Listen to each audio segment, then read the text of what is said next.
বুঝুক এটা চায় না হুজুরেরা, সব হুজুর না। হুজুর হলো আলেম নামের একরকম জালেমেরা, ধর্মের নামের এক শ্রেণীর ব্যবসায়ীরা। এখন বলবো হক্কানি আলেম কোথায় পাওয়া যায়? আপনারা যদি আমাকে বলেন, আমি যদি আপনাদের বলি বাবা এই যে আজকে এখানে থেকে সুন্দর শৈল মাছ খেলাম, কোথায় পাওয়া যাবে? আপনারা বলবেন হুজুর আপনি থাকেন হজরের আগে আমাদের বাসস্ট্যান্ডে চৌগ্রামে পাওয়া যাবে। তাহলে মাছের খবর আপনারা ভালো পাবেন। এরকম আলেম কোথায় পাওয়া যাবে? ইমাম ইবনে তাইমিয়া রাহমাতুল্লাহ আলাইহি বলেছে হক্কানি আলেম পাওয়া যায় 3 জায়গায়। আপনারা মুখস্থ করেন কয় জায়গায়? 3 জায়গায়। 1 নম্বর হলো মাটির নিচে। মাটির নিচে যারা বড় বড় পীর বুজুর্গ ওলি তারা মারা গেছে, তারা হক্কানি ছিলেন। 1 নম্বর হক্কানি আলেম পাওয়া যায় মাটির নিচে। আর 2 নম্বর পাওয়া যায় জিহাদের ময়দানে, ইসলামের জন্য জিহাদ করার জন্য। আর 3 নম্বর হক্কানি আলেম পাওয়া যায় জেলখানায়। এই 3 জায়গায় হক্কানি আলেম খুঁজে পাওয়া যায়।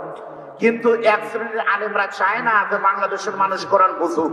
আল্লাহ রাব্বুল আলামিন বলেন, নবী বলুন, যদি সারা পৃথিবীর সমস্ত সাগরের পানিগুলো কালি হয় আর এই কালি দিয়া আমি আল্লাহর কোরআনের ব্যাখ্যা লেখা শুরু হয়, লিখতে লিখতে সব পানি এক সময় শেষ হবে, তবু আল্লাহ পাকের কোরআনের ব্যাখ্যা লেখা কোনোদিন শেষ হবে না।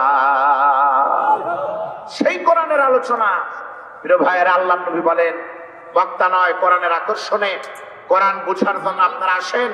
এই মাহফিলে 1 ঘন্টা বসে থেকে শুনলে আপনি বুঝেন আর না বুঝলেন, নিয়ত শুদ্ধ থাকলে 1 ঘন্টা এখানে থাকলে সারা রাত দাঁড়িয়ে তাহাজ্জুদ পড়লে জেনে কি হবে আল্লাহ অনুরূপ লিখে দিবেন। জোরে বলেন সুবহানাল্লাহ। আমি মিডিয়ার ভাইদের বিনয়ের সাথে অনুরোধ করবো, আমাদের বন্ধুরা আপনারা সম্ভব হলে এইটুকু আলোচনা আপনারা একটু ছাড়বেন যে মানুষ কেন কোরআন বুঝে না। মানুষ হ্যান্ডবিল পরে বুঝার জন্য, পোস্টার পরে বুঝার জন্য, ফেসবুক দেখে বুঝার জন্য, বই পুস্তক পরে বুঝার জন্য, পেপার পরে বুঝার জন্য, আর আল্লাহর কোরআন পরে খালি সবের জন্য। শুধুমাত্র সবের জন্য কোরআন পড়া সব নয়, বরং একটি বড় পাপ। কারণ কোরআন শুধুমাত্র সবের জন্য আসেনি। কোরআন পড়লে অক্ষরে অক্ষরে 10টা নেকি হবে অবশ্যই, কিন্তু কোরআন শুধুমাত্র সবের জন্য আসেনি। কোরআন এসেছে লিতুখরিজান নাসা মিনাজ যুলুমাতি ইলান নূর। কোরআন পড়তে হবে, বুঝতে হবে, কোরআন দিয়ে আমল করে অন্ধকার থেকে আলোর দিকে যেতে হবে। বলে বলেন কথা ঠিক না ব্যাঠিক? আপনাদেরকে বলবো, মানুষ কেন কোরআন বুঝে না? মানুষ কোরআন যেন না বুঝে। কোরআন যদি মানুষ বুঝে তাহলে 3 শ্রেণীর মানুষের বিপদ আছে। কয় শ্রেণী? এই জন্য 3 শ্রেণীর মানুষ মানে চায় না যে চৌগ্রাম আর শিগরা বাংলাদেশের মানুষ কোরআন বুঝুক। এটা 3 দল চায় না। 1 দলের নাম হলো এই বাংলাদেশে যারা পুঁজিবাদী, এই সমাজকে যারা শোষণ করে, প্রাক ইনজোর ঠেঙ্গা মারা কাবিখা বিভিন্ন প্রোগ্রাম যারা দেয়, সুদের ব্যবসা করে, কৃত্রিম সংকট তৈরি করে, 100 টাকার সয়াবিন 200 টাকা লাগায়, গরু মোষের চামড়া, ছাগলের চামড়া, 1000 টাকার চামড়া তারা 20 টাকায় করে মসজিদ মাদ্রাসার ক্ষতি করে। এই সকল রক্ত চোষানা চায় না, পুঁজিবাদী অর্থবিদরা চায় না জনগণ কোরআন বুঝুক।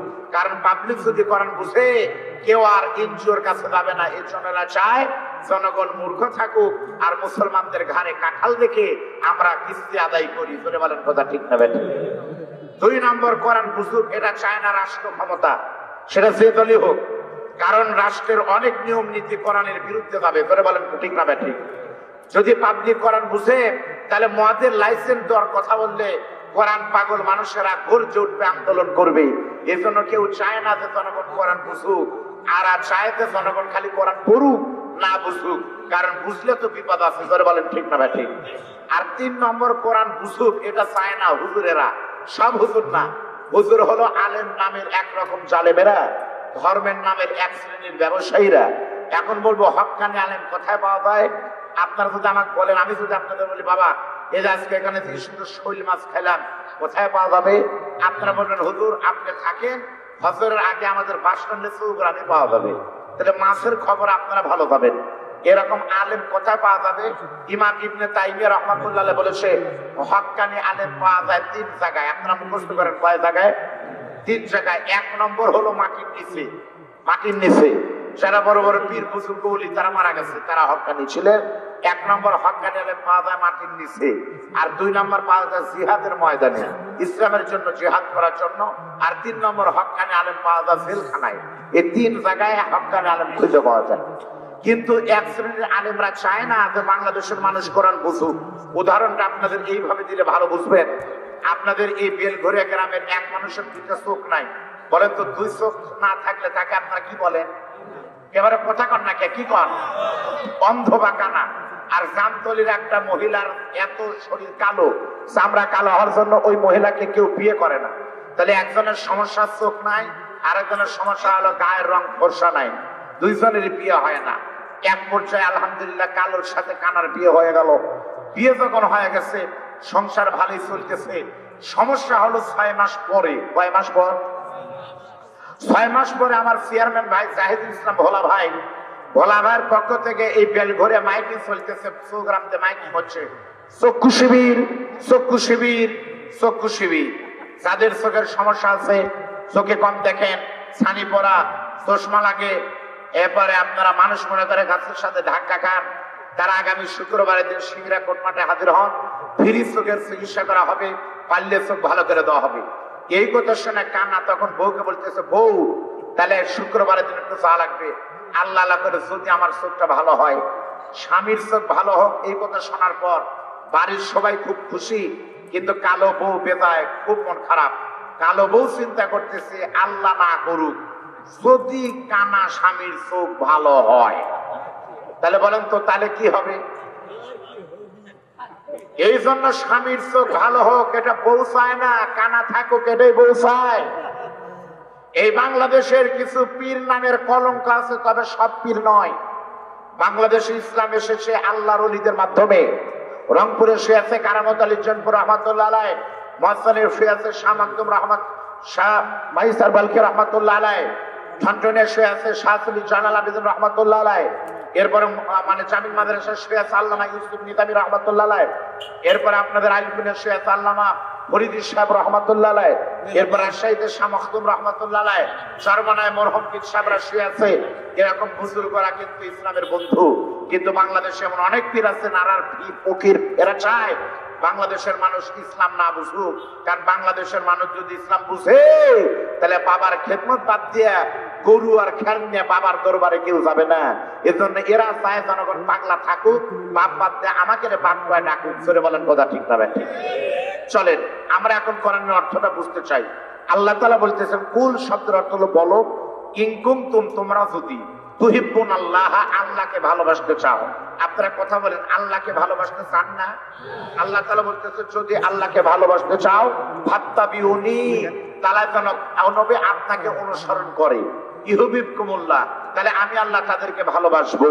ওয়া ইয়াগফির লাকুম, এবং মাফ করে দিব যুনুবাকুম, তাদের গুনাহ সমূহ।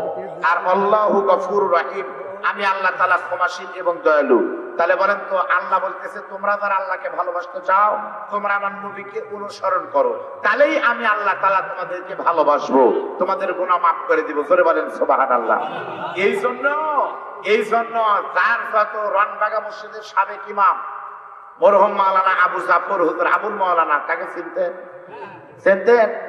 আবুল মাওলানা আবু জাফর সাহেব হুজুর এজন ওয়াজ করতেন, যার যত নবী কামাই হয়েছে তার সাথে আল্লাহ কামাই হয়ে গেছে। কথা কিন্তু সত্য। যার প্রতি নবী খুশি, তার প্রতি কে খুশি?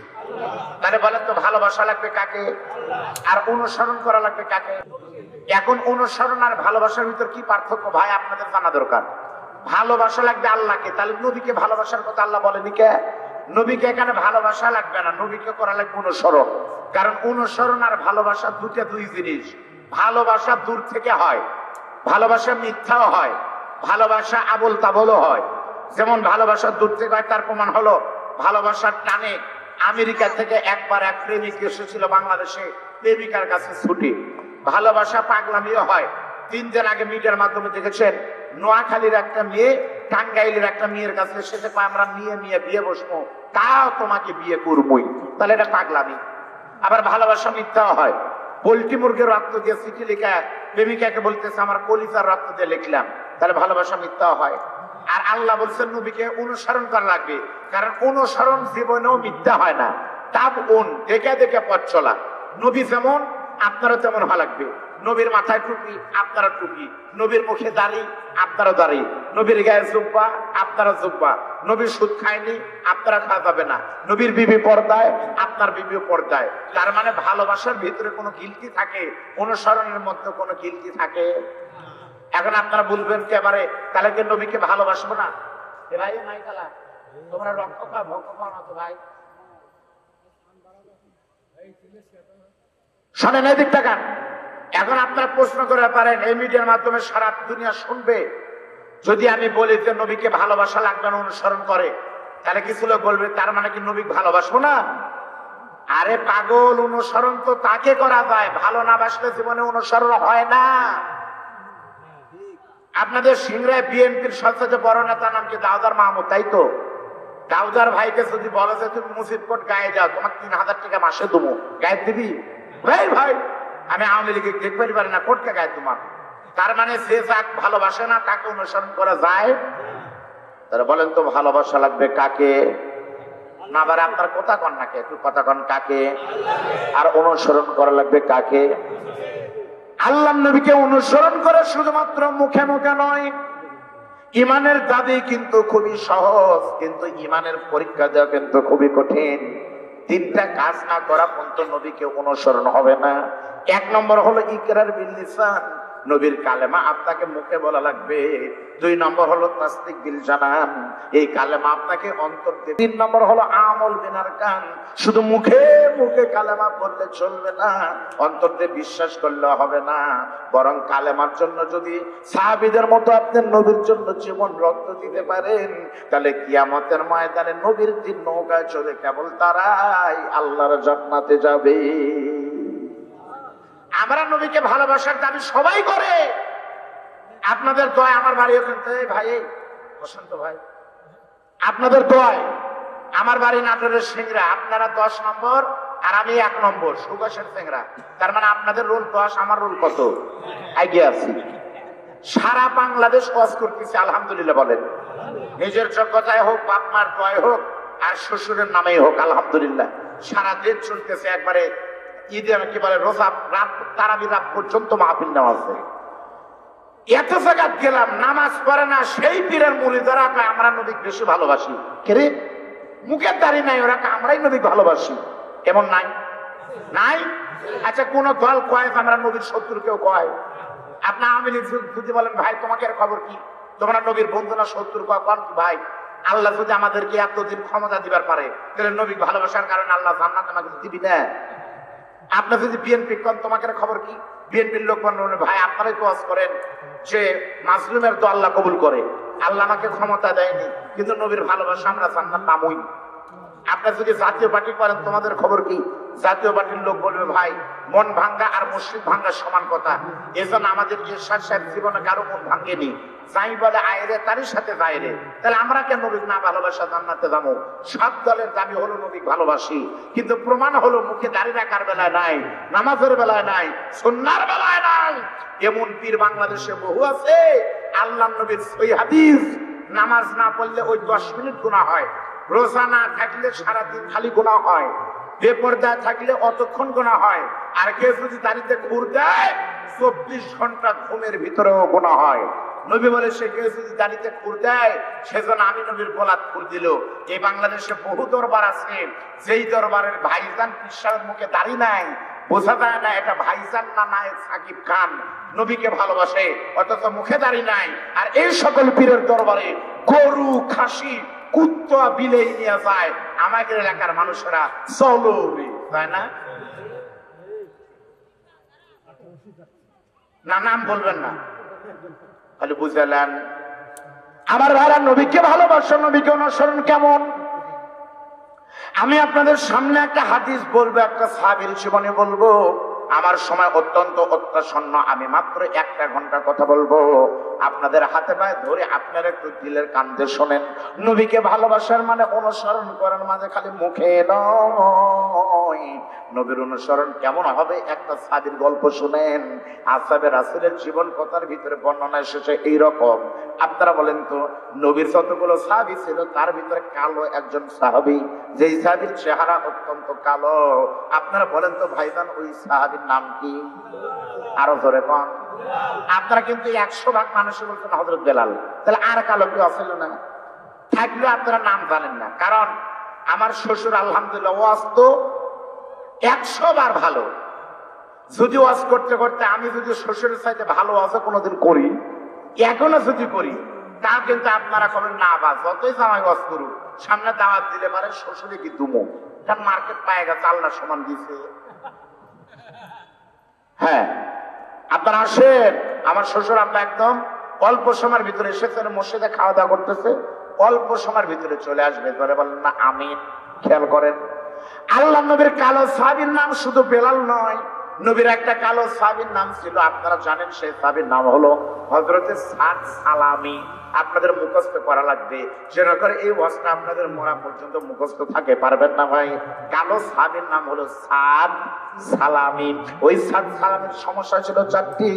এক নম্বর সমস্যা হলো অত্যন্ত কালো ছিলেন, আর 2 নম্বর সমস্যা হলো মুখে বসন্তের দাগ ছিল, আর 3 নম্বর সমস্যা ছিল তার অঙ্গগুলো ছিল বড় বড়, নাক ছিল বড় বড়, কান ছিল বড় বড়, হাতের নখগুলো ছিল বড় বড়, দাঁতগুলো ছিল বড় বড়, আর 4 নম্বর সমস্যা ছিল অত্যন্ত গরিব মানুষের ছেলে। এই 4টা কারণে কিন্তু সাদ ছিল অন্যদের চাইতে আলাদা। একদিন আল্লাহর নবী বিশ্ব নবী মসজিদে নবীতে ওয়াজ করতেছে, সাহাবীর আওয়াজ শুনতেছে। এমন সময় নবী তাকিয়ে দেখে নবীর সাহাবীদের ভিতরে হযরতে সাদ সালামি কালো সাহাবীটা অচর নয়নে শুধু চোখের পানি ফেরে ফেরে ওয়াজ শুনতেছে। কি হযরত সাদ সালামি ওয়াজ শুনতেছে আর কাঁদতেছে, ভালো করে বুঝবেন। আল্লাহ নবী তখন বলেন, বাবা সাদ কুম, তুমি দাঁড়াও। কালো সাহাবী তখন দাঁড়িয়ে বলতেছে, ইয়া রাসূলুল্লাহ বলেন। আল্লাহ নবী তখন বলতেছে, সাদ রে তুমি কেন কাঁদতেছো বাবা বলো তো? কালো সাহাবী তখন কাঁদতে বলে, হুজুর আমি সাদ সালামি কাঁদতেছি আপনার একটা হাদিসের কথা মনে পড়ে। আপনি তো এখনই বললেন একটা হাদিস, মান তামাসসাকা বিসুন্নতি ইনদা ফাসাদি উম্মতি ফালাহু আজরু মিয়াতে শাহিদ। সে জামানায় কেউ যদি আমার একটা সুন্নাত পালন করতে পারে আল্লাহ তাআলা তাকে 100 কবুল হজ মানে কবুল শাহাদাতের নেকি দিবে। করে বলেন সুবহানাল্লাহ। হুজুর আমি কাঁদতেছি কারণ হলো আমি মুসলমান হওয়ার পর থেকে প্রত্যেকটা সুন্নাত মানি হুজুর, একটা সুন্নাত আমি কোনোদিন বাদ দিইনি, কিন্তু আমার বড় ভয় হয় আমি এত চেষ্টা করতেছি তবু এখন পর্যন্ত আপনার একটা সুন্নাত আমি পালন করতে পারতেছি না। আমি টেনশন করতেছি যদি আমি মরে যাই আর আমার আল্লাহ যদি ডাকতে পারে, সাদ রে তুমি নবীর একটা সুন্নাত পালন করনি, এই ভয়ে আমি সাদ সালামি শুধু কাঁদতেছি। সুবহানাল্লাহ বলেন। হুজুর আমার একটা সুন্নাত পালন করা হচ্ছে না হুজুর, এই জন্য কাঁদতেছি। তাহলে একটা সুন্নাত পালন করতে পারতেছে না এই জন্য কাঁদতেছে। আর আমরা শত শত সুন্নাত হাসতে হাসতে বাদ দিই, কথা বল না কেন? সুন্নাত তো দূরে, ফরজ বাদ দিই। এখন কোন রোগ নাই, এখন একবারে পাটার মতো ঘুরতেছে। আর 1 সপ্তাহ পর যখন রোজা চালু হবি তখন জোয়ান মানুষ কবি যে রোজা আছেন ভাই, না হতো পারি না। কে ভাই কি আসলে খুব চাপ দিছে, একবার বুকের উপরে চোরা দরকার। ধরে বলেন কথা ঠিক না বেঠিক? সারা বছর ভালো আর রোজার ভিতরে ধরছে ভ্যাস বা হুজুর আমার হাতে গ্যাস, এদেরকে বান্দা দরকার। ধরে বলেন কথা ঠিক না বেঠিক? আমি আপনাদের কোরআন সুন্নাহ থেকে বলি, শয়তান যদি দেখবার চান, শয়তান 3 প্রকার। এক প্রকার শয়তান হলো রমজান মাসে হোটেলের মুখে কালো পর্দা দিয়ে চৌগ্রাম জামতলি সিংড়া বাস স্ট্যান্ডে হোটেলে তারা দিনের বেলা খাবি, আমি সহি কথা বলে গেলাম, চ্যালেঞ্জ করবেন, ওই শয়তান, কোনো সন্দেহ নাই। কথা বলেন। আল্লাহ নবী বিশ্বনবী তখন বলতেছে, বাবা সাদ সালামি তুমি এমন কি সুন্নাত পালন করতে পারতেছো না বলো তো? নবীর সাহাবী তখন কাঁদতেছে আর বলতেছেন, নবীজি আমি সাদের বয়স অনেক হয়ে গেল হুজুর, কিন্তু এখন পর্যন্ত আমি সুন্নাতটা হলো আমি কালো, আমার মুখে বসন্তের দাগ, 3 নম্বর হলো আমি গরিবের ছেলে, আর 4 নম্বর হলো আমার অঙ্গগুলো বড় বড়। এই 4টে সমস্যার কারণে আমার বয়স পার হয়ে যাচ্ছে। এখন পর্যন্ত আমি শত চেষ্টা করেছি কিন্তু কেউ আমাকে নিয়ে বিয়ে দেয় না, আমি বিয়ে করতে পারিনি। অথচ আপনি নবী বলেছেন, আন্নিকা ও সুন্নাতি ফামান রাগিবা আমি সুন্নাতি ফালাইসা মিন্নি। বিয়ে করাও নবীর সুন্নাত হুজুর, কিন্তু আমার ইচ্ছা থাকার শর্ত, সামর্থ্য থাকার শর্ত আমার চেহারা কালো। আমার চেহারা আল্লাহ কালো বানাই দিয়েছে, তাই জন্য আমার বিয়ে হয় না। আল্লাহর নবী তখন ডাকতে বলতেছে, পাগল রে, তোমাকে আল্লাহ চেহারা কালো বানিয়ে দিয়েছে তোমার পরীক্ষার জন্য। জন্য। তুমি সালামি যেহেতু বিয়ে করতে চাও, আমি নবী তোমাকে বলতেছি, তুমি যেহেতু আমাকে পাগল মনে করে ইসলামকে ভালোবেসে নবীর প্রেমে পাগল হয়ে যেহেতু কালেমা গ্রহণ করেছো, আমি নবী তোমাকে ওয়াদা দিলাম, আল্লাহ যদি আমাকে বাঁচায় রাখে, আমি তো আর নবী তুমি কালো সাহাবীর বিয়ের ঘটকের দায়িত্ব নেব। সুবহানাল্লাহ বলেন। তাহলে আল্লাহ নবী কিন্তু ঘটকালি করছে। ঘটকালি একটা পবিত্র জিনিস, আমার আল্লাহ কিন্তু ঘটক ছিলেন। কয়টা বিয়েতে আল্লাহ ঘটক? হ্যাঁ, একটা, কেউ করছে দুইটা, কেউ করছে তিনটা। মানে এক স্যার বলছে, বাবা বলো তো আপেল বানান কি? এক ছাত্র না পারে করছে, sir A B C D E F G I থেকে এলিমেন্ট ওয়াই জেড এর ভিতরে আছে, খুঁজে লেখ। আল্লাহ কিন্তু বিয়ের ঘটক ছিলেন। কয়েকটা বিয়ের, এক নম্বর হলো আদম আর হাওয়ার বিয়ের ঘটকের নাম কি? ফাতেমা আর আলীর বিয়ের ঘটকের নাম কি? আল্লাহ। তাহলে ঘটকালি ভালো জিনিস, আল্লাহও করছে, নবীও করছে, আপনারা করবেন। কিন্তু আমাদের দেশের যে ঘটক, আপনাকে সিংড়ার ঘটক নাই, মশানি আলাদা। বা আমার বাংলাদেশের ঘটক কেমন? বেলঘরিয়ার এক লোক মনে করেন বেটা বিয়ে দিবি, এক ঘটকে বলতেছে, ঘটক তুমি তো বহু বিয়ে দিচ্ছ, ভালো থেকে একটা মেয়ে দেখো। কিছু দরকার নাই, খালি 5 ওয়াক্ত নামাজ পড়বি, কোরআন পড়বি, আর পর্দার ভিতরে থাকবি, আর আমরা শ্বশুর শাশুড়ির খেদমত বলতে কিছু না, খালি ওজুর পানি দিবি আর চা বানাই দিবি। ফকিরের বিটি হলো নেমুবা, কিন্তু মেয়েটা দিনদার হওয়া লাগবে। ঘটক গেছে যদি বিয়ে দেবার পারি, যে অবস্থা, মুরব্বী কমপক্ষে 10,000 টাকা খুশি হয়ে দিবি। 3 দিন পরে এসে করছে, মুরব্বী আপনার বেটার বউ একটা পাঁচি বাড়ি কুটি কয়েক বাকুন্দা, এটাই এই ডাহিয়ে বাকুন্দা। বাবা মেয়ে নামাজ কালাম পরে আবার ওই কথা কর, আপনি তো আমার করছেন, আমি সেই কামে আনছি, নামাজ কালাম আবার একই কথা কর, দেখা লাগবি না। কোরআন শরীফ পড়া বারে একই কথা কনকে, কোনোই তো দেখা লাগবি না। মুরব্বী চাটনি চুটি শোনে, দুপুরে খাবার টাবার দিয়ে যাওয়ার সময় 300 টাকা দিচ্ছে, ওই গোয়ান্দার ঘাটতে চলে গেছে। বিয়ে যখন হয়ে গেল, ওই দিন থেকে নিয়ে 2.5 মাস পর্যন্ত ওই শ্বশুর এত চেষ্টা করে দেখে, এক উক্ত নামাজও পড়ে না, কোরআন শরীফও পড়ে না, রোজা থাকে না। তখন মনে করছে কে রে, হলো সেভাবে হলো না। ঘটক খুঁজতে খুঁজতে জামতলি হাটের যা দেখে, জামতলি হাটের ভিতর ঘটক ঘুরতেছে। মুরব্বী সেদিন থেকে নামিয়ে যায়, বসে চাবিদের করতে, চল তোর সাথে কথা আছে। আমি বললাম, সে আমার ছেলে বিয়ে দেবো, আর তুই বললো নামাজ কালাম দেখা লাগবি না। 2.5 মাসের ভিতরে এক উক্ত নামাজ পড়ে না, ঘটনা কি? তোর কাছে মুরব্বী, আমি তো মিথ্যে কথা কইনি, আমি বিয়ে দেওয়ার সময় কোথাও দেখা লাগবি না। আর থেকে আপনার বেটার বেট নামাজ পড়তে দেখছেন না, ওই জন্যই তো কোথাও দেখা লাগবি না। খালি রেখে না আসেন, খালি জায়গা রাখা যাবে না, কারণ মিডিয়ার মাধ্যমে সারা পৃথিবী দেখতেছে, আপনাকে মন খারাপ করতেছে। আল্লাহ নবী বিশ্বনবী যখন বললেন, বাবা সালামি, আমি নবী তোমার বিয়ের ঘটক হব, সঙ্গে সঙ্গে কালো সাহেবের মুখ দিয়ে মনে একটা বিজনে হাসি, মুসনি হাসি বের হয়েছে। ওই সাহাবী তখন কাঁদতে স্যার বলে, হুজুর আমি কালো সাহাবী আপনাকে বলতেছি, আপনি যদি আমার বিয়ের ঘটক হন কোনো আপত্তি নাই, আর আপনি যদি আমাকে যে কোনো মেয়ের সঙ্গে বিয়ে দেন আমি কোনো আপত্তি নাই, কারণ আমার ভাগ্য কত ভালো, দিন ও দুনিয়ার বাদশা আমার বিয়ের ঘটক হবে। সুবহানাল্লাহকে বলা যাবে না বাজান। আল্লাহ নবী ওই দিন থেকে আমি চান্সে আছে, যদি আমার খোঁজে কোনো মেয়ে আসে তাহলে আমি সাদের জন্য বিয়ে দিব। কয়েকদিন পরের ঘটনা, আমি কিন্তু ওয়াজটা পুরোপুরি করবার পারবো না এক কারণে, সেটা হলো প্রত্যেকদিন থাকি প্রধান বক্তা, প্রতিদিনই। গতকাল 2 মাহফিল করেছি, গতকাল 2টাই প্রধান বক্তা। এই মাহফিল 2 বছর আমার 153 নম্বর মাহফিল আজকে হচ্ছে। তার ভিতরে সর্বোচ্চ 10টা মাহফিলে আমি দ্বিতীয় বক্তা। কার সাথে? শ্বশুরের সাথে। আলহামদুলিল্লাহ, আমি গর্বিত। আমি এমন একজন শ্বশুরের জামাই যার বক্তব্য শোনার জন্য হাজার নয় লাখে লাখে মানুষ এসে ধরে বলেন সুবহানাল্লাহ। আপনাদের তো অহংকার করা দরকার। সারা বাংলাদেশের মানুষ যে বজরুল রশিদের পাগল, আমাকে বজরুল রশিদ সেই সিংরা মিটিং দিয়ে দিচ্ছে, ধরে বলেন কথা ঠিক না বেঠি? আলহামদুলিল্লাহ। আপনারা এই জন্য আমার সময় কম, আমি যদি ওয়াজ ঠিক মতো করবার যাই তাহলে কিন্তু 2.5 ঘন্টা 3 ঘন্টা লাগবে। আমি যত ভালো ওয়াজ করি আপনারা কবেন, বাবা তোমার ওয়াজ ভালো লাগিচ্ছে, কিন্তু হেদাকের আলোর মতো।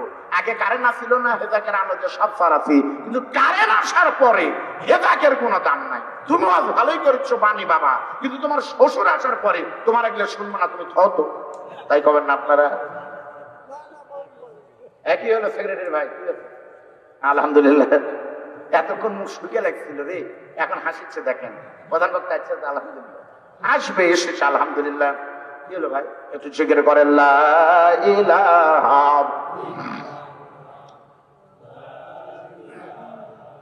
ইল্লাল্লাহ, তাড়াতাড়ি লা ইলাহা সুবহানাল্লাহ ওয়ালহামদুলিল্লাহ লা ইলাহা লা ইলাহা ইল্লাল্লাহ লা ইলাহা ইল্লাল্লাহ ইল্লাল্লাহ ইল্লাল্লাহ লা ইলাহা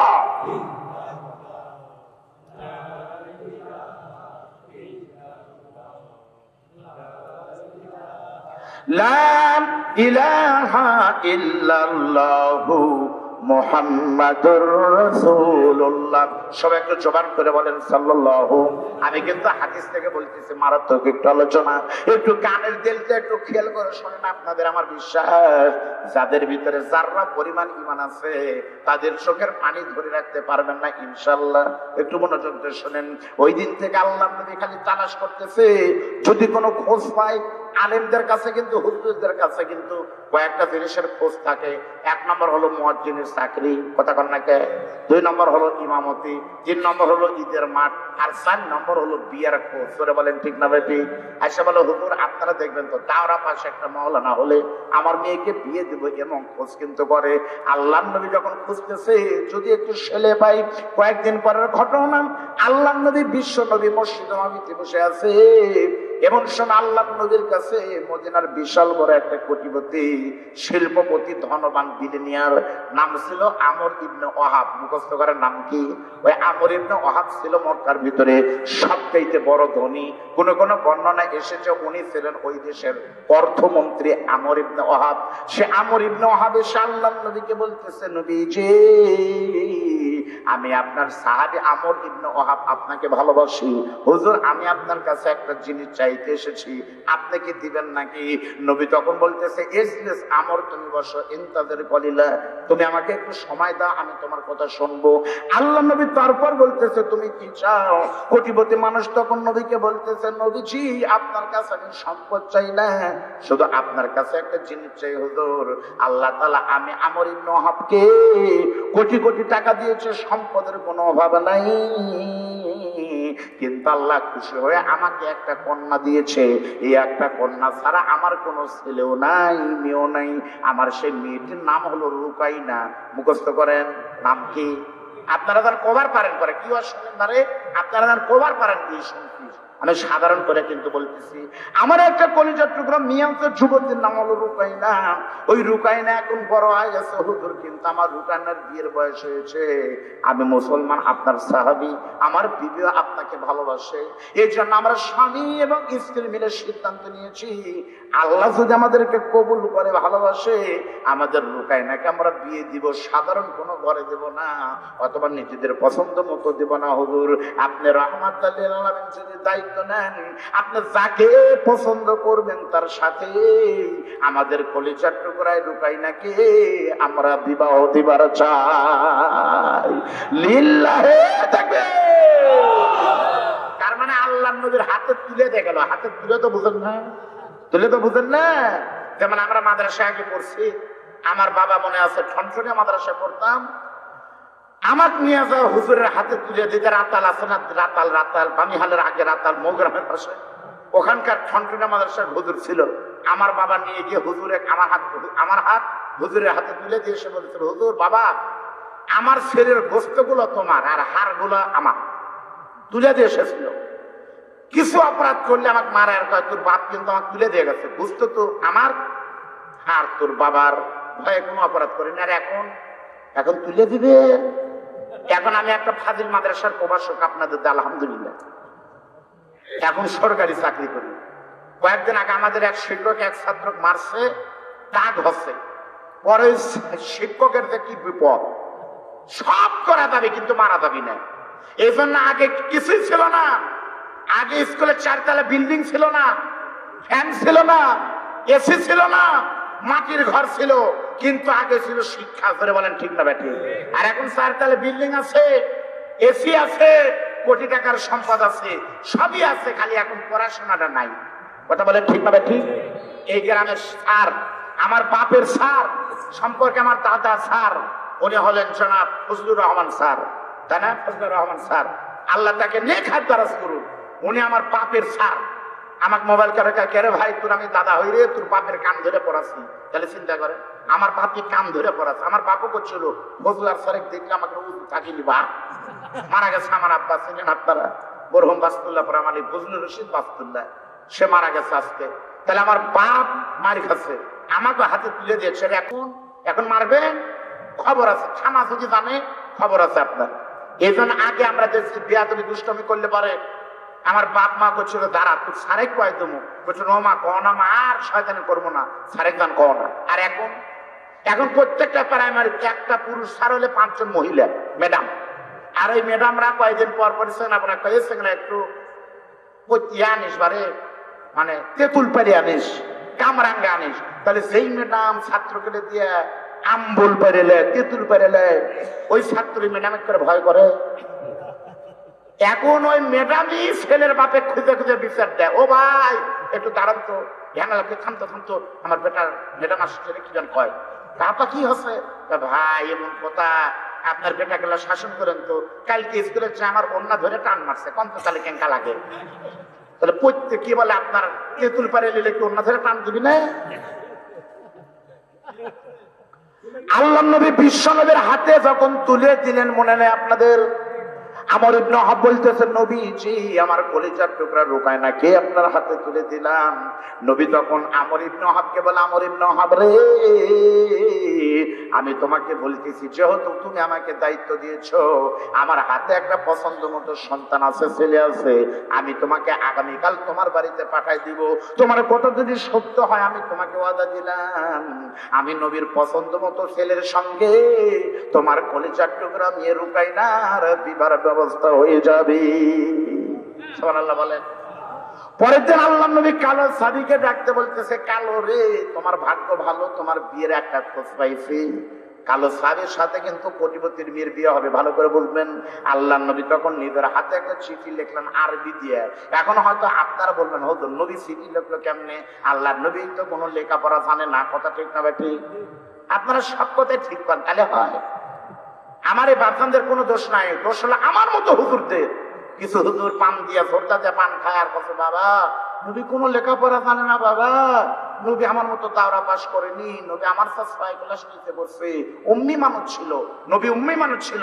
এই বক্তব্য দেওয়া ইসলামের সাথে সবচেয়ে বড় দুশ্মনী। আল্লাহ নবী যদি মূর্খ হয়, নবীর ওই হাদিস আপনি কি দিবেন? এই মাওলানা আল্লাহ নবী বললেন বুঝতু মুআল্লিমান, আমি পৃথিবীতে এসেছি শিক্ষক রূপে। তাহলে মূর্খ হলে শিক্ষক হয় কেমনে কোন? এখন বলবেন হুজুর তাহলে কোন মাদ্রাসা পড়ছে? মাদ্রাসা পড়া লাগে, বিশ্ববিদ্যালয় পড়তেছে আপনাদের তো হয়, এমপিল হয় এখন ডক্টরেট পিএইচডি দিতে চলতেছে। কাজী নজরুল ইসলাম কোন বিশ্ববিদ্যালয় পড়েনি? নজরুলের লেখা কবিতা বিশ্ববিদ্যালয় স্যাররা বাংলা দিয়ে পড়তে ভয় করে, তাহলে নজরুল কি পাস? কথা বলেন। আল্লাহ নবীকে যদি আল্লাহ তাআলা পড়াশোনা করে তো, তাহলে ওই সময় যে সবচেয়ে বড় জ্ঞানী শিক্ষকের নাম ছিল আবুল হাকাম, পরবর্তীতে আবু জেহেল।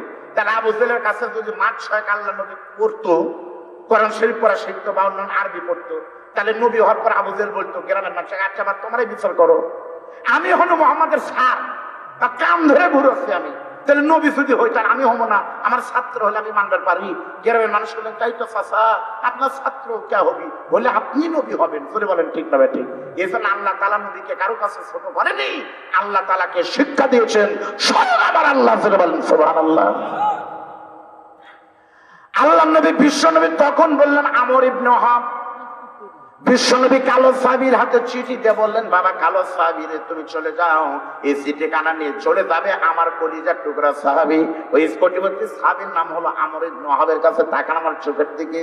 কালো সাহাবীর হাতে যখন চিঠি দিয়ে দিয়েছেন, কালো সাহাবী হযরতে সাদ সালামের চিঠি কানা নিয়ে তখন কোটিপতি মানুষ আমর ইবনে ওয়াহাবের বাড়িতে চলে গেছে। আমর ইবনে ওয়াহাবের বাড়ির সামনে গিয়ে কালো সাহাবী সালাম দিয়ে বলতেছে, আসসালামু আলাইকুম ইয়া আহলাল বাইত, ভিতর থেকে কোটিপতি আমার ইবনে ওয়াহাব বলতেছে ওয়ালাইকুম আসসালাম। কালো সাহাবীর চেহারার দিকে তাকিয়ে কোটিপতি মানুষ তখন আশ্চর্য হয়ে গেছে, জীবনে বহু কালো দেখেছি কিন্তু এত কালো মানুষ তো দেখিনি। একেতে কালো, তারপরে মুখে হলো বসন্তের দাগ, আর 3 নম্বর হলো কান নাক গুলো সবগুলো বড় বড়, তার মানে বিকট একটা বিদ্যুতের চেহারা।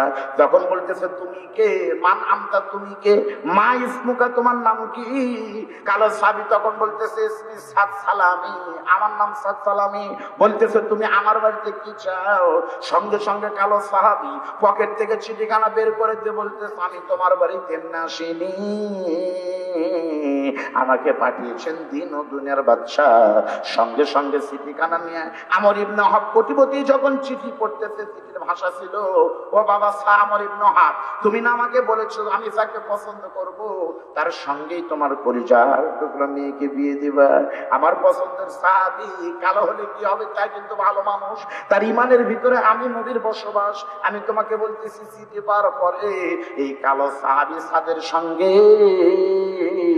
তোমার কলিজার টুকরা মেয়ে রুকাইনার বিয়ের ব্যবস্থা করে দিও। মুখে বলার না ভালোবাসা না, পরীক্ষা আসলে বোঝা যাবে ভালোবাসা কাকে বলে। এইবার সাদ সালামের চেহারার দিকে তাকিয়ে আমর ইবনে ওয়াহাব চিন্তা করে এত কালোর সাথে বিয়ে দেব কেমনে। হাতের চিঠি দিয়েছে নবীজি, আর চেহারার দিকে বলতেছে যা হয় হোক এই মেয়ে ছেলের সঙ্গে আমার কলিজার টুকরা মেয়েকে কোনোভাবেই বিয়ে দেওয়া যায় না। একদিকে কিন্তু নবীর আদেশ, আর এখন স্বার্থে ঘা লাগার জন্য বলতেছে দিব না। আমর ইবনে ওয়াহাব নিয়ত করেছে নবীর কথা মতো বিয়ে দিব না। এমন সময় পর্দার ভিতর থেকে কোটিপতি মানুষটার বিবি এসে বলতেছে স্বামী গো আপনি কেন কষ্ট করে কাঁদতেছেন বা আপনি কেন ঘেমে যাচ্ছেন বলেন তো। কোটিপতি আমর ইবনে ওয়াহাব বিবিকে বলে বিবি গো দেখো, বিবি দেখো তো, আমি কয়েকদিন আগে নবীকে বলে এসেছিলাম আপনি যাকে পছন্দ করবেন তার সঙ্গে আমার কলিজার টুকরা মেয়েকে বিয়ে দিব, আর আল্লাহর নবী পছন্দ করে আমাদের রুকাইনার জন্য এই কালো চেহারা পাঠাই দিয়েছে। তুমি বলো তো বিবি এই ছেলের সঙ্গে কি জামাই বানানো যায় কিনা। বিবি তখন পর্দার অন্তরাল থেকে কালো সাদের চোখের দিকে তাকায়, কালো দেখে বসন্তের দাগ থেকে চেহারা খারাপ দেখে স্বামীকে তখন বলতেছে এই জন্যই তো আপনাকে বলেছিলাম এমনি ভালো আছেন ভালো আছেন, কিন্তু কোনদিন নবীর কাছে যায় না, কারণ নবীর কাছে গেলেই বিপদ হবে। নাউজুবিল্লাহ বলেন। এখন বিবি বলতেছে এখন আর তা বলতেছে নবীর কাছে যাওয়ার দরকার নাই, অথচ ওই বিবি কিন্তু নবীকে ভালোবাসে। এখন আমর ইবনে ওয়াহাব দুইজন মিলে সিদ্ধান্ত নিয়েছে বিবি তুমি বলার কারণে আমি মরেও যদি পাই প্রয়োজনে নবীকে বাদ দিব, তবুও এই ছেলের সাথে নিয়ে বিয়ে দিব না। নাউজুবিল্লাহ বলেন। এখানে একটা কথা সম্পূর্ণ বলে না দরকার, কোট করতেছি। এখান থেকে প্রমাণিত হয় বিবির কথা শুনবেন, কিয়ামতের দিন দেখবেন বউ যার বউর কথা মতো শুনতে বেশি কথা জাহান্নামে যারা যাবে তার অন্যতম কারণ বউ কথা মতো বউয়ের কথা মতো চলে। আমার বাবা আদম আলাইহিস সালাম জান্নাত থেকে চলে এসেছিল কিন্তু বিপদে পড়ছিল বউয়ের কথা মতো। আলাইহিস সালাম যদি গন্তব্য না খাওয়াতো নবী খাইতো? তাহলে আমাদের বাপ যদি আমাদের মায়ের কথা মতো বিপদে পড়ে তাহলে আমরা সন্তান সব কথা বউয়ের শুনলে বিপদে পড়বেন না? বউয়ের কথা শুনে কেউ জিততে পারে না, এমনকি রাজা বাদশারাও।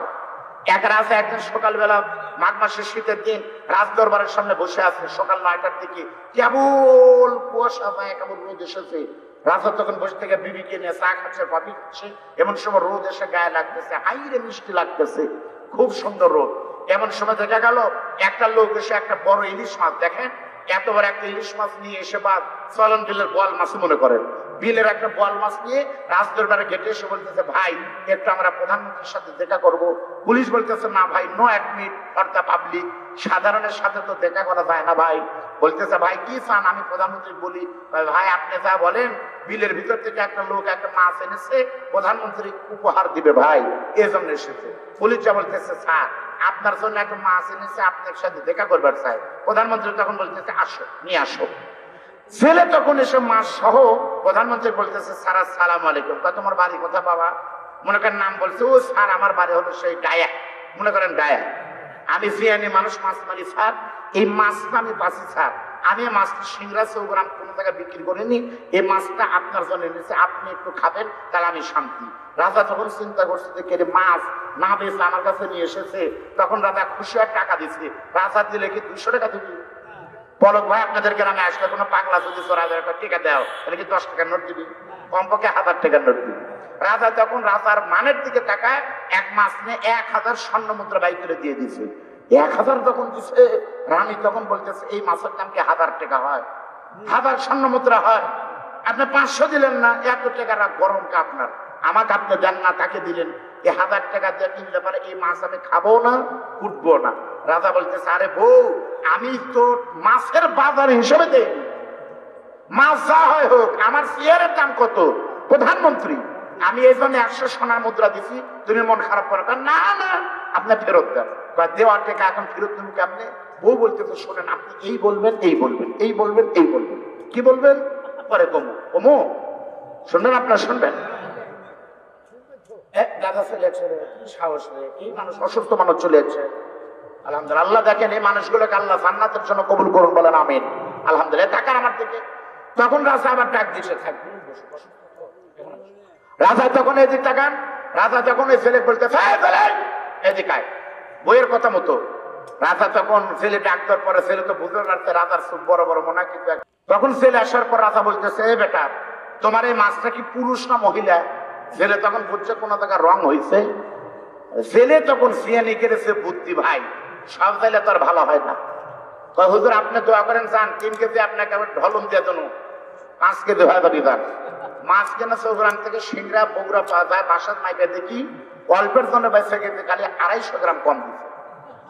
সব যেখানে ভালো হয়। সঙ্গে সঙ্গে যখন বলছে যে আচ্ছা এদিকে তোমার এই মাছটা কি পুরুষ না মহিলা, সঙ্গে সঙ্গে ওই ছেলেটা বলতেছে স্যার এই মাছ কি খালি মাছ? তাই এই মাছ খালি মাছ হলে তো আমি বাজারে বিক্রি করতাম। বিলের মাছের চাইতে এই মাছের 10টা গুণ আলাদা আছে। তার প্রথম গুণ হলো এই মাছটা। কয় স্যার কেন? বলতেছে বাবা রানী শিখে দিচ্ছে, যদি ছেলে বলে যারা এই মাছটা পুরুষ, তাহলে তুমি বলবে ভাই আমার হাড়ের সমস্যা, পুরুষ মাছ খাবো না। আর যদি বলে নারী, তার বলবে বাবা আমার ডায়াবেটিস, নারী মাছ খালি তো মরবো। এই বুদ্ধি করে রানী শিখে দিচ্ছে। তখন রাজা বলছে এই বেটাই শোন, তোরা মাছটা কি পুরুষ না মহিলা? রাজা বুঝতে পারে ভালো মানুষ, হঠাৎ গরম হলো, মনে ভেদাল আছে। এইবার ওই ছেলে বুদ্ধি করে বলতেছে স্যার খালি মাছ তাই? এই মাছ অন্য মাছের চাইতে 10টা বৈশিষ্ট্য আলাদা। তার প্রথম গুণ হলো এই মাছ নারীও না পুরুষও না। সুবহানাল্লাহ কর। রাজা খুশি বলছে তুই বাপের বেটা রে। রাজা তো ছেলেরই পক্ষে, বইরা চাপে কিছু ঘর পাচ্ছে না। যখন বলছে পুরুষ না মহিলা না, রাজাকে সাবাস বেটা, পকেট থেকে আরেকটা প্যাকেট যা, আরো 1000 স্বর্ণ মুদ্রা আছে, তুই তাড়াতাড়ি খালি গেটটা পার। এখন এই 2000 স্বর্ণ মুদ্রা নিয়ে খালি যাইতে যাইতে একটা সোনার মুদ্রা পড়ে গেছে। আর ওই ছেলেটা ওটা নিয়ে চুমো খাচ্ছে। রানীকা দেখছেন চরিত্র খারাপ, একটা পয়সা পড়ে গেছে, একটা চুমা খা লাগবি, এই ছোট লোকের মাছ আমি খাবো না, আপনি খান। রাজা তখন শালার পাগলা, তুই রাস্তাটা পার হ, আমার বাঁচা খালি বাস স্ট্যান্ডটা ছাড়ে। এখন রানীর চাপে রাজা আবার দেখতে বলতে যাই বেটাই দেখা, কিন্তু 2000 পয়সার ভিতরে একটা স্বর্ণ মুদ্রা পড়ে গেল, তুই সেখানে চুমা খা লাগবি। তখন বলছে স্যার আমি পয়সার চুমা খাচ্ছি, তাই পয়সা কি? কিন্তু এই পয়সা, সোনার পয়সা, এক পাশে আপনার ছবি, আরেক পাশে রানীমার ছবি আছে। মাটিতে পড়ে যাওয়া মানে আপনি মাটিতে পড়ে গেছে, রানীমা মাটিতে পড়ে গেছে। এই জন্য আমি চুমা খাই, আপনাদের সম্মান বাড়াই দিচ্ছি। পয়সার লোভে আমি চুমা খাই না, মূলত আপনাদের সম্মানে চুমু দিচ্ছি। রাজাটাই গাই কয় হ, পকেট থেকে আরো 1000 টাকা দেখো, বাবা তোর হাত পা তাড়াতাড়ি বাড়া। যখন গেছে রানী কয় কি ব্যাপার, এক মাস আপনি 3000 টাকা দিয়ে কিনলেন? রাজা তখন বলতেছে এই দেশের মানুষ তোমরা শুনে নাও, আমি রাজা বলতেছি, সব কথা যেন বইয়ের শোনো না, কারণ বইয়ের কথা চললে 1 মাস কেনা লাগে 3 বার। জোরে বলেন কথা ঠিক না বেঠিক? যেই দিদি বলতেছে আল্লাহ নবীর কাছে, জন্য বলছিলাম নবী টবির কাছে তার দরকার নাই। নাউজুবিল্লাহ কর। সঙ্গে সঙ্গে আমর ইবনে ওয়াহাব বইয়ের শক্তিকে বলতেছে বিবি গো, আমরা মরে গেল আর নবীর কথা মতো আর মেয়েকে বিয়ে দেব না। এই কথা বলে স্বামী স্ত্রী যখন সিদ্ধান্ত নিয়েছে, কালো সাদিকে ধমক দিচ্ছে এই বেটা বিয়ে করবার চাও, চেহারা কি কোনোদিন আয়নাতে দেখছো নাকি? কালো মানুষ গরিবের ছেলে, এই বাড়ির মালিকের একমাত্র কন্যা রুকাইনা বিয়ে করতে চাও? তোমার মতো গাদার সাথে আমার মেয়েকে বিয়ে দিব না। কালো সাদির চোখ দিয়ে যখন পানি পড়তেছে, এমন সময় কালো সাবি যখন হতবম্বল হয়ে ঘুরে আসবে, পিছন থেকে ওই মানুষটার, আমর ইবনে ওয়াহাবের পরিচয় টুকরামি হলো রুকাইনা, ওই রুকাইনা পিছন থেকে এসে বাবার কানে কানে বলতেছে বাবা গো, তোমরা দুইজন কি পরামর্শ করো? স্বামী স্ত্রীর বাপ মা বলে, মামুনি টেনশন করো না মা, তোমার বাবা বেশি বুঝার নবীকে বলছিল মিয়া ছেলে দেখতে, আর নবী এই কালো লোকটার সঙ্গে তোমার বিয়ে ঠিক করেছে, তুমি মন খারাপ করো না মা, তোমার সাথে এই মেয়েটাকে বিয়ে দিব না, ছেলেকে বলে যেন নবী বাদ দিব, তবুও বিয়ে দিব না। নাউজুবিল্লাহ বলেন। এই কথা যখন বলেছে সঙ্গে সঙ্গে তরুণী সুন্দরী মেয়ে রুকাইনা সামনে দুই বাপ মার সামনে তারা দুটো হাত তুলে বলতেছে, বাবা এই মদিনায় কত যুবতী নিয়ে আছে, কোন মেয়েকে আল্লাহর নবী নিজে পছন্দ করেনি, আল্লাহর নবী বিশ্ব নবী শুধু আমার মতো রুকাইনাকে পছন্দ করে থাকে, বাবা তোমরা বিয়েতে রাজি থাকো আর না থাকো, আমি তোমাদের মেয়ে রুকাইনা নবীকে কলিজা দিয়ে ভালোবাসি। আমি রুকাইনা বলতেছি, জীবনে যদি কাউকে স্বামী হিসাবে পেতে হয় এই নবীর পছন্দ মতো কালো সাবি ছাড়া জগতের কোন পুরুষকে গ্রহণ করব না। ও বাপজান ভাইয়েরা, হাত পা ধরে বলি একটু অন্তর দিয়ে শোনেন। সঙ্গে সঙ্গে বাপ মা বলে, বুঝ মা, বুঝে কয় বুঝেছি, দুনিয়ার জীবন কয়দিন, যৌবন একদিন শেষ হয়ে যাবে, কিন্তু নবীর পছন্দ ছেলের সঙ্গে বিয়ে করলে জান্নাতে নবী আমাদের নিয়ে যাবে, এই জন্য আমি বিয়ে করতে চাই করে বলেন সুবহানাল্লাহ। বাপ মা বোঝা যখন হলো না, বাধ্য হয়ে বলছে আমি রাজি হলাম। শর্টকাট করে বলতেছে সঙ্গে সঙ্গে পুরুষ মান তখন আমর ইবনে ওয়াহাব কালো সাবিকে বলতেছে, বাবা আমাদের ইচ্ছার বিরুদ্ধে তোমাকে এখন জামাই করা লাগতেছে, যাও যাও নবীকে গিয়ে বলো এই বিয়েতে আমার রাজি আছি। কালো সাবি তখন দৌড় মেরে আল্লাহ নবী বলতেছে কি খবর? কালো সাবি যখন সব কথা খুলে বলেছে, নবী বলতেছে আফসোস করো না, এরকম হয় ঘটনা ব্যাপার না, এখন তুমি যুবক বিয়ের জন্য প্রস্তুতি নাও। বলতেছে হুজুর আমি তো রেডি আছি। নবী বলতেছে যদি রেডি থাকো তাহলে বিয়ের জন্য তোমার বিবিকে দেন মোহর দেওয়া লাগবে, মোহর দেওয়া লাগবে, তোমার কাছে কয় টাকা আছে জমা দাও।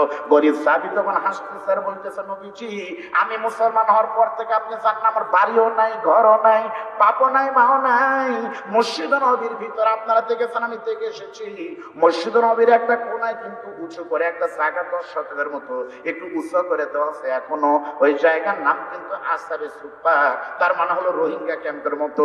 ইসলাম গ্রহণ করার কারণে গরিব সাহাবী বাপ মা ছেড়ে দিলে পারে ভাত দেয় না, ওখানে এসে শুয়ে থাকে, নবী ওদেরকে খাবার দিলে খায়, না হলে ঘুম পারে। নবী আমি হলাম সে আসরে সুপার সদস্য, আমার বাপও নাই, মাও নাই, ইসলাম গ্রহণ করার পর থেকে আপনি আমার বাপ হয়ে গেছেন, যেহেতু আপনি বিয়ের ঘটক হয়েছেন হুজুর, সুতরাং আমি কালো সালমির বিয়ে হবে, এই বিয়েতে শুধুমাত্র ঘটকাল্লি করলে হবে না, আমার বিয়ের সমস্ত খরচও আপনারা দেওয়া লাগবে। সুবহানাল্লাহ বলবেন না? আল্লাহ নবী তখন মুস্কি মুস্কি হাসতে তার বলে, ঘটক হইলাম টাকা দলে, হ্যাঁ। নবী তখন বলতেছে দিব যা। সুবহানাল্লাহ বলেন। নবীর তো টাকা নাই, নবী তখন একটা চিঠি লিখলেন, আল্লাহ নবীর বড় জামাই যুন্নুরাইন, আল্লাহু গানিউন ওয়া আনতুমুল ফুকারা ওয়াল্লাহ ইল্লা উসমান গানিউন।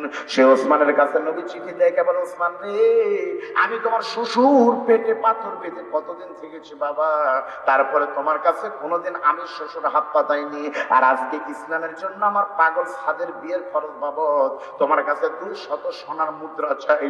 তুমি চিঠিটা পাওয়ার পরপরই চিঠির জবাব দিয়ে 200 স্বর্ণ মুদ্রা একটু দিয়ে দিও। কিতাবের ভিতরে আছে যখন এই চিঠি নিয়ে কালো সাহাবী ওসমানের কাছে গেছে, ওসমান গনি চিঠিটা পড়ে চিঠি চুমো দিয়ে বলতেছে, আলহামদুলিল্লাহ আমার শ্বশুর যদি আমার কাছে চেয়ে থাকে তাহলে আর কি দরকার আছে।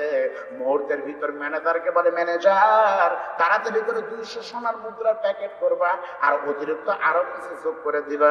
ওই যোগ করে যখন নবীর কাছে সাত সালামি নিয়ে গেছে, আল্লাহ নবী গুনে দেখে শুধুমাত্র 200 নয়, বরং খুশি হয়ে 200 চাইতেও আরো বেশি দিয়ে দিছে। নবী তখন মুসকে হাসে বলতেছে, আরো টাকার দরকার কে দিবে? নবী তখন বলতেছে, আমার বড় জামাই দিল, এবার ছোট জামাই আমার আলী, সে আলী হলেন আল্লাহ আনা ইলমে মাদিনা ওয়া আলী বাবুহা, আমি নবী হলাম জ্ঞানের শহর, আমার জামাই হলেন জ্ঞানে আলমান দরজা। নবী আলীর কাছে চিঠি লিখলে বললেন, আলী রে তুমিও তোমার ভাইয়েরা ওসমানের মতো কষ্ট করে 200 সোনার মুদ্রা দাও বাবা।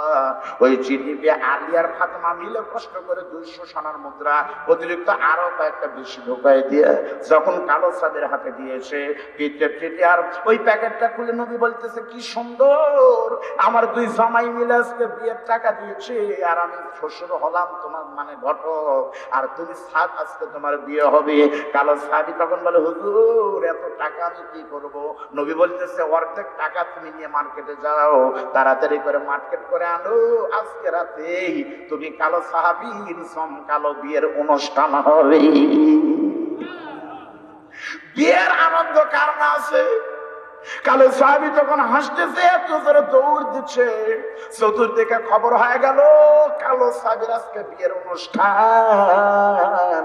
সেই বিয়েতে বিশ্বনবী ঘটক, চতুর্দিকে আনন্দ, সবাই বলতেছে বিয়ে হবে। আর সাদ সালামি তখন লিস্ট করে নিয়ে চলে গেছে, মনে কর নাটোর অথবা বগুড়াতে, মদিনার বড় মার্কেটে গিয়ে নবী বলছে তোমার বিয়ে, হাদিস কিন্তু শোনাচ্ছি, আবার যেন গল্প মনে করেন না। আল্লাহ নবী বলছে তোমার বিবির চক্ষু শীতলকারী সুন্দর পোশাক কিনান বা গহনা কিনবা, অনেকগুলো টাকা দিয়ে। তখন মার্কেট করতে গিয়ে মার্কেটের দোকানদারকে বলতেছে, দোকানদার আমি কালো বলে আমার বিবি কিন্তু কালো না, সুন্দরী বউ আমার রূপাই না, তাকে সাজানোর জন্য সুন্দর একটা বোরকা দাও, একটা লেহেঙ্গা দাও, অনেক অনেক সোনা দাও, কসমেটিক্স দাও। এই মার্কেট যখন করতেছে বন্ধু, কেনাকাটা যখন শেষ পর্যায়ে, এমন সময় মার্কেটের বাহিরে মাইকিং এর মতো প্রচার হচ্ছে, তোমরা কে মুসলমান কোথায় আছো, তাড়াতাড়ি বাড়িঘর থেকে বের হও। আল্লাহর নবী ঘোষণা দিয়েছে, বেঈমানরা আক্রমণ করেছে, জিহাদে যাওয়ার ডাক এসেছে। যখন বলছে জিহাদে যাওয়ার ডাক এসেছে, সঙ্গে সঙ্গে সব সাহাবী চতুর্দিক থেকে দৌড় মারতেছে। সাহাবীর সামনে, কালো সাহাবীর সামনে ইমানদার দোকানদাররা দোকানের ঝাঁপ বন্ধ করে জিহাদে যাচ্ছে। তখন সালামি চিন্তা করতেছে, আমি এখন কি করব, আমি এখন কি করব? আমার আজকে বিয়ের 500 রাত, 150 রাতের জন্য মার্কেট করতেছি, জিহাদের ডাক এসেছে, কি করব?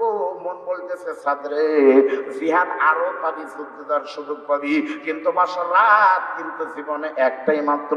মন বলতেছে বিয়ে কর, আর ইমান বলতেছে সাদরে জিহাদে যদি না যাস, 500 রাতে থাকিস, আর আজকে রাতে যদি বেঈমানরা নবীকে দুনিয়া থেকে বিদায় করে দেয়, তোর 500 রাতের কি দাম হতে পারে?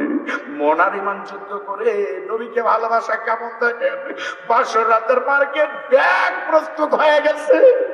দোকানদার বলতেছে নেন, টাকা দেন। সাদ সালামি কালো হাতটা জোর করে বলে, দোকানদার মনে হয় আমার মার্কেট করা হচ্ছে না, মনে হয় আমার আর জিহাদে দেওয়া হবে না, যুদ্ধের দাম আমার বেজে গেছে, নবী যদি না থাকে কিসের বাসর? এই চিন্তা করে গরিব সাহাবী চোখের পানি ফেলায় কাঁদতে কাঁদতে মার্কেট না করে ওই টাকা নিয়ে দোস্ত চলে গেল একটা বাজারে। হাটে গিয়ে বিশাল বড় যুদ্ধের জন্য টকবকে একটা তেজস্বী ঘোড়া আর বাকি টাকা দিয়ে বিশাল বড় একটা সুলফিকার তরবারি কিনে নিয়ে 500 রাতের মার্কেট করা বাদ দিয়ে যখন রওনা দিয়েছে, আল্লাহ বলে জিবরাইল দি তাকিয়ে দেখ, আজকে কালো পাগলের দিকে তাকিয়ে দেখ, আমি আল্লাহ আর আমার রাসূলের জন্য 500 রাত বাদ দিয়ে পাগল জিহাদে যায়। জিহাদ শুরু হয়ে গেল চতুর্দিকে। গরিব সাহাবী আর গরিব নাই, বড় তরবারি নিয়ে বেঈমানরা যখন নবীকে ঘায়েল করতে দেয়, কালো সাদ পিছন থেকে গিয়ে সমস্ত বেঈমানকে বড় তরবারি, সাহস বেড়ে গেছে, দূর থেকে মারতেছে আর খালি কচু কাটা হয়। কাফেরদের শিবিরে ঘোষণা গেল, এই কালো সাহাবীকে না ঠেকাইলে আমরা জিততে পারবো না। বেঈমানরা তখন ষড়যন্ত্র করে 60-70 জন মিলে গরিব সাহাবী হযরত সাদ কালো সাহাবীর ঘোড়াটাকে এমন ভাবে পা সাইডটা কেটে দিয়েছে, ঘোড়ার পা যখন পড়ে গেছে, চতুর্দিক থেকে ওরা এসে কালো সাহাবী সাদকে শুধু ধরেনি, কালো সাহাবী সাদকে এমন ভাবে মারছে দোস্ত, মাথা থেকে পা পর্যন্ত কোনো অঙ্গ এক জায়গায় রাখেনি। ডান হাতটা কেটে কেউ নিয়ে দৌড় দিছে, বাম হাত নিয়ে কেউ দৌড় দিছে, কালো সাহাবীর পা নিয়ে কেউ দৌড় দিছে, বাম পা নিয়ে কোনো বেঈমান দৌড় দিয়েছে, কেউ এসে কান কেটে নিয়ে দৌড় দিছে, কেউ এসে কান নিয়ে দৌড় দিছে। যুদ্ধ যখন শেষ হয়ে গেছে, নবী জয় হয়ে গেল, ইসলামের বিজয় হয়ে গেছে, আল্লাহর নবী তখন বলতেছে, সাহাবীরা রে, আমার বুকের ভিতরে কেন যেন একটু কষ্ট হচ্ছে, তোমরা দেখো তো জিহাদের ময়দানে কে পড়ে আছে। নবীর সাহাবীরা রে খুঁজতে খুঁজতে কিছু দূর গিয়ে দেখে একটা কালো সাবির ডান হাতটা পড়ে আছে। ওই হাতটা দেখে কেউ বলে এই হাতটা আমাদের অত্যন্ত পরিচিত লাগে, এই হাতটা সালামির হাত। আরেকজন বলে তুমি কিছুই জানো না, সাদের আজকে বাসর রাত, সাত কিসের আসবে মনে হয় ভুল হচ্ছে। কিছু দূর গিয়ে দেখে বাম হাত যখন দেখা যায় তখন বেশিরভাগ সাবি চিন্তা করেছে কি ব্যাপার, তাহলে কি বাসর রাত বাদ এসেছে। কিছু দূর যাওয়ার পর দেখে কানের মতো কুলার মতো কানটা পড়ে আছে। ওই কান নিয়ে যখন আল্লাহ নবীর দরবারে চলে গেছে, কিছু দূর পর দেখা গেল সাদের কানও নাই, চোখও নাই, শুধুমাত্র কালো মুখ সাহাবী যখন পড়ে আছে। সাহাবীরা ধরাধরি করে ওই লাশ মোবারক যখন নবীর কাছে রেখেছে, নবী আমার শিশু বাচ্চার মতো ফুপে ফুপে কামদার বলে সাদরে আজকে তোর বিয়ের রাত, তুই আজকে কোথায় রে? বিশ্বনবী রাহমাতাল লিল আলামিন যখন মুখের কাপড় সরাইছে দোস্ত, কাপড়টা সরাই নবী দেখতে পায় যে চেহারা কালো, কিন্তু নবী তাকায় দেখে কালো না, মনে হচ্ছে কালো সাহাবীর মুখে পূর্ণিমার চাঁদ। নবী তখন বলল ও সাহাবীরা রে আসো, এই মুহূর্তে আমার সাহাব পাগলের জন্য জানাজার ব্যবস্থা করুন। জানাজা যখন হয়ে যাবে নবী নিজে জানাজা করে, আপনারা জানেন সাহাবীদেরকে কিন্তু গোসল করানো হয় না, সুন্দর করে আল্লাহ নবী যখন কবরে রেখে দিয়েছে, এই দিক তাকান ভাই, এই দিক তাকান, কবরের ভিতর রেখে দিয়ে আল্লাহ নবী দুখানা হাত তুলে আকাশের দিকে হাত তুলে কাঁদতেছে আর বলেন আল্লাহ গো, আমার সাথ আমাকে বাদ দিয়ে আজকে জিহাদের ময়দানে এসেছে, তুমি আল্লাহ কি পুরস্কার দিবে? শিশু বাচ্চার মতো যখন নবী কাঁদতেছে, এমন সময় নবী কাঁদতে কাঁদতে সেই মানুষটা আবার মুসকে মুসকে হাসতেছে। সাহাবীরা তখন বলে নবীজি বুঝতে পারলাম না হুজুর আপনি কাঁদতে কাঁদতে কেন আবার হাসলেন? নবী তখন বলতেছে সাহাবীরা রে আমি তা জানি তোমরা তা দেখো না, আমি কাঁদতেছি ছাদের জন্য, বাসর রাত বাদ দিয়ে ছাদ আজকে জিহাদ এসেছে, আর আমি তাকায় দেখি জান্নাতুল ফেরদাউসের ভিতরে আমার আল্লাহ তাআলা কালো ছাদের বিয়ের ব্যবস্থা করেছে। আজকে রাতে ছাদের বিয়ে জান্নাতে হবে। আমি নবী তাকিয়ে দেখি জান্নাতটা সাজানো হয়েছে, কিন্তু ছাদের সাথে একটা মহিলার বাসর রাত হবে, কিন্তু জান্নাতের হুরেরা বাসর রাত করার জন্য বউ হওয়ার জন্য মারামারি করতে করতে আমি তাকায় দেখি একটা হুরের বুক থেকে একটা কাপড় চলে গেছে, পড়ে গেছে। আমি নবীকে দেখে হুকটা মুখটা সরাই নিছে, এই জন্য আমি নবী মুসকি মুসকি হাসতেছি। আল্লাহ নবী তখন বলে সাহাবীরা রে ইসলামের জন্য নবীকে ভালোবাসার জন্য তোমরা শুনে নাও, আমার ছাদের আজকে বিয়ে দুনিয়াতে হবে না, আমার কালো সাহাবীর বিয়ের আয়োজন চলতেছে জান্নাতুল ফেরদাউসে। ভাইরা মা, আমি গল্প করিনি, আমি হাদিসই বলেছি। এটাই ছিল সাহাবীদের ঈমান। কোন বক্তব্য নাই। আপনি সিংড়া গিয়েছেন, খবর পেলেন চৌগ্রাম বাস স্ট্যান্ডে আপনার বাবার মাথায় কে কেন বাড়ি দিয়েছে বলুন? আপনি সিংড়া থেকে এসে কোনো খোঁজ নেবেন না, আপনার বাবার রামতা রক্ত, আপনার সাথে সাথে বাবার মাথায় যে বাড়ি দিয়েছে, আপনি তাকে না ধরে কি বসে থাকতে পারবেন? আমার বাপের মাথা কে ফাটিয়ে দিল? যদি বাপের ভালোবাসার দাবি এমন হয়, নবী বলেছেন লা ইউমিনু আহাদুকুম হাত্তা কুনা হাব্বা ইলাইহি মিন ওয়ালিদিহি ওয়া ওয়ালাদিহি ওয়ান নাস আজমাইন। তোমার মা বাপ সন্তানের চাইতে আমি নবীকে যদি সব চাইতে বেশি ভালোবাসো, তুমি জান্নাতে যাবা না, লা ইউমিনু যাবা না।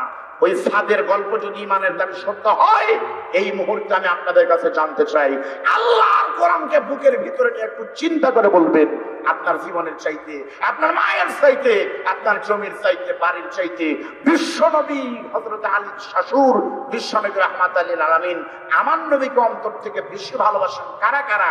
ইমানের দাবি সত্য মনে করে হাত তুলেন তো তারা তারা। হুজুর আমাদের যদি ওরকম ছাদের মতো ডাক আসে, বাসর না আমরা নবীর জন্য কলিজা বের করে দিব, এই দাবিতে কারা কারা হাত তুলেছেন দুটো হাত তুলেন। লিল্লাহু তাকবীর। যারা হাত তুললেন, হাত নামান, নামে হাজি মানুষ হাত তোলেন। আমার এই হাত দিয়ে আমি কাবার গেলাপ ধরেছি, আমি আপনাদের নিয়ে দোয়া করলাম। চান যারা আপনারা আমিন বললেন, হাত তুললেন, আপনাদের এই হাতটা যেন সোনার মক্কায় গিয়ে কাবার গেলাপ আপনারা ধরতে পারেন, বলেন আমিন। যেই মুখ দিয়ে আপনারা আমিন বললেন, ওই মুখ দিয়ে যেন আপনারা হজরে আসওয়াদে চুমু দিতে পারেন, বলেন আমিন। যেই চোখ দিয়ে আপনারা তাকে আওয়াজ শুনলেন, ও সৌদি আরবের মানুষেরা ওই চোখ দিয়ে যেন সোনার মদিনায় নবীর সোনার রওজা, সোনার মোবারক রওজা মোবারক আপনারা যেন দেখতে পারেন, বলেন আমিন।